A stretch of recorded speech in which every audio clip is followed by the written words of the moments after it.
విధేయత. ఒక వ్యక్తికి విధేయత ఎట్లా వస్తుంది? అన్నీ ఉంటే విధేయత రాదు.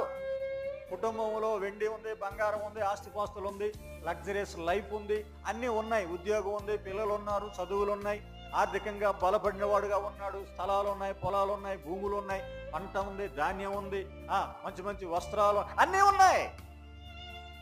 ఏమి దొరకదు వారికి? విధేయత లేదు. విధేయత ఎప్పుడు వస్తుందంటే చెప్తున్నాడండి, శ్రమల వలన ఆయన విధేయత నేర్చుకున్నాడు. నీకు విధేయత లేదు, నువ్వు సరిగా మాట్లాడలేకపోతున్నావు, సరిగా వందనాలు చెప్పలేకపోతున్నావు, సరిగా మనుషులతో కలవలేకపోతున్నావు అంటే కారణం ఏమిటి? మనలో విధేయత లేదు అని అర్థం చేసుకోవాలి. యేసుక్రీస్తు ప్రభువారు తాను పొందిన శ్రమల వలన ఆయన విధేయుడయ్యాడు, విధేయత చూపించాడు. ఈ దినాల్లో